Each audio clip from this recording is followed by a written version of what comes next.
What's going on, you guys? Welcome back to another video. Today is something a little bit different. It's not one of my cars, but one of my buddies brought his N55 335 over. He bought some lowering springs for this thing, so today we're going to be walking through the installation of that.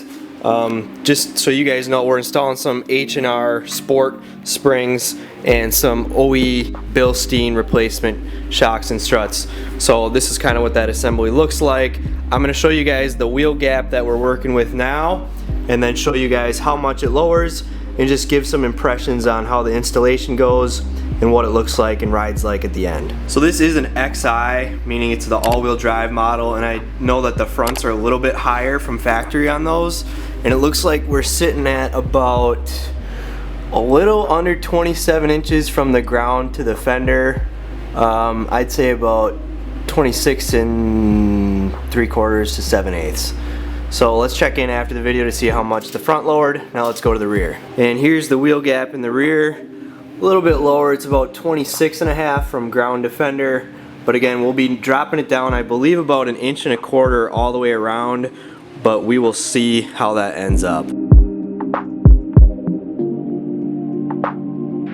First step is to pop open the hood and use a external 14 Torx bit to undo this strut brace.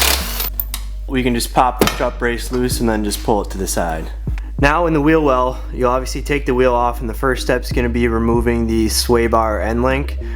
So for this, I'm using an adjustable wrench on one end and a 16mm socket on the other end. Now, I try to ignore my friend's paint job on his caliper here. He went a little overboard with the overspray. But we're going to spray some PB Blaster where the strut connects to the spindle or control arm, because we're actually going to be pulling the strut out of here. And the next step is we're going to be undoing this bolt here, and that way we'll be able to drop this down and pull the strut out.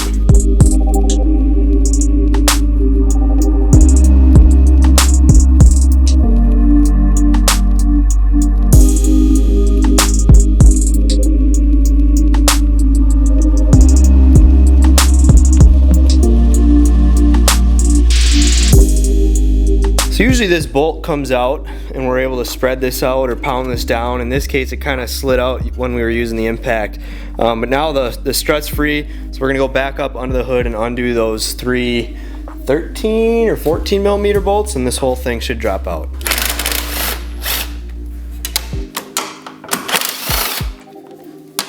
Now you should be able to pull the whole assembly out. Now you can rent a spring compressor from any local auto parts store. We just went to Advanced Auto and got this, and we're going to tighten this down so we can remove the top hat without endangering ourselves with this spring flying everywhere.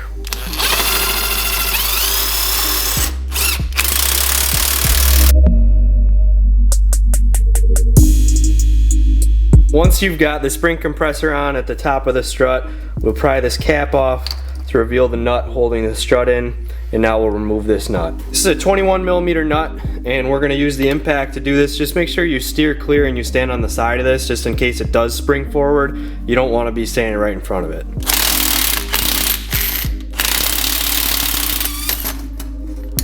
And just like that, the top hat's off, and we can remove the spring. So with the top hat off, we should be able to pull the old strut out, and as you can see, this thing is completely blown. So good thing we've got new ones, and like I said, we're reusing this rubber dust cap and bump stop from the OEM shocks and struts, and we're also reusing this this top spring perch, but we are replacing the top hat since these are known to go bad as well. So as you can see, we've got a new replacement one there. But let's put the new strut and lowering spring assembly back together and show you guys how to do that. So we've got the new strut on the left, the old one on the right, and we actually have to reuse this rubber bushing from the bottom of the OEM strut. And these are directional, so if you're doing new shocks and struts like we are, make sure you're using the right side on the right corner of the car. So now with that in, we can drop the new spring down on here, just like so.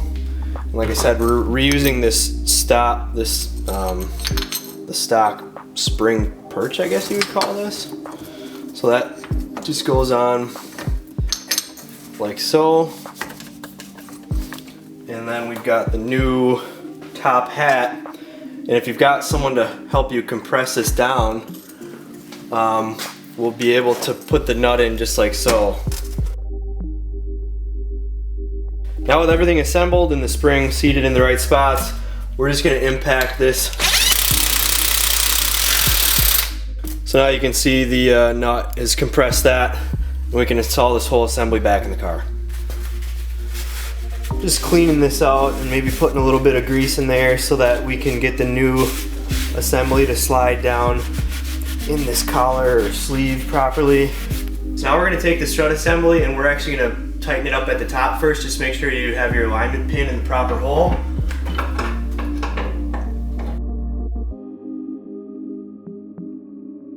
Now with the strut attached, we're just going to tighten these 3 bolts.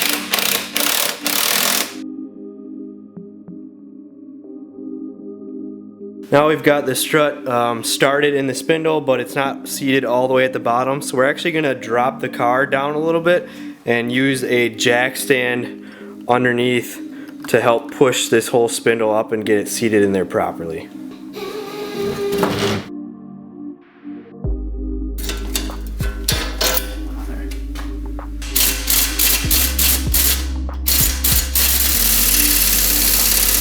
Now the last step is to reconnect the sway bar end link, and again that's a 16 millimeter. Now I've got a wrench behind on the other side of it, and that should be tight. And then the last step for the front is just to tighten down the E-Torx bit on this strut tower.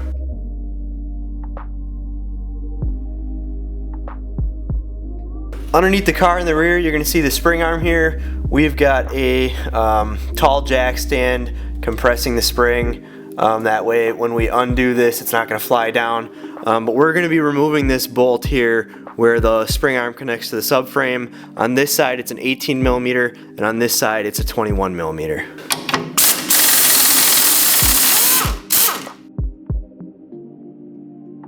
So now at this point we're using a vice grips to clamp the shock body. Obviously this is the old one, so we're just going to keep it from spinning and use a 15 millimeter socket on the nut on the bottom. It's important you remove the headlight leveling sensor from the control arm. It's a 10 millimeter bolt holding the bracket to the control arm.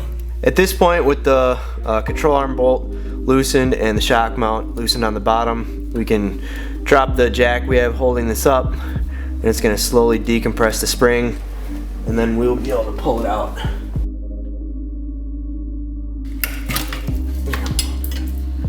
Now we've got the spring removed, and you can see that the shock is free once we loosen the top mounting nut.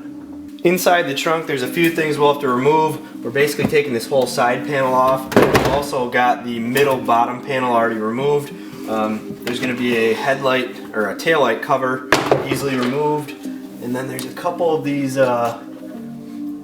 pins that are removed with a trim removal tool. There's one there. There's one at the top. And I think that's about it. Just 2 on that side.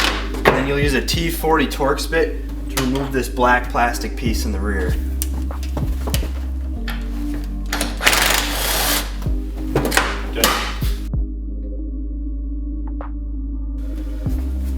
There's a rubber cap covering the strut, and now we've revealed the top of the strut and strut mount. Now we're just going to use a deep 16 millimeter with an air ratchet.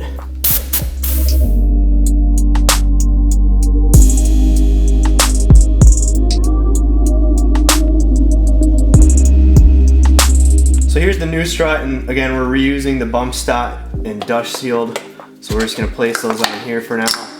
And as far as the spring, we're reusing the rubber top cap, and this will go back up into the chassis of the car, and you just want to make sure it's aligned properly at the bottom in the control arm.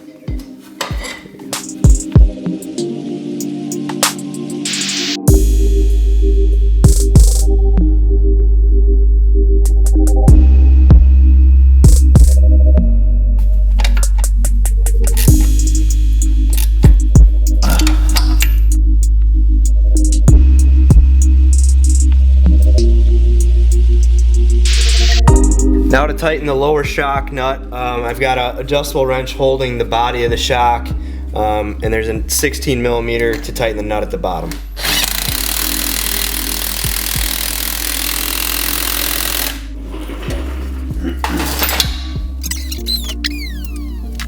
So now that we've pulled it out of the garage, here's the final measurement. It looks like it's about 25 3/4 compared to before it was about 27. So that's a solid 1.25 inches, almost 1.5 inches lowering in the front. And here's the final results in the rear. Before it was 26.5, and now it's about 24 3/4. So again, a substantial drop in the rear. And let's just give you a whole walk around view of this thing now that it's lowered.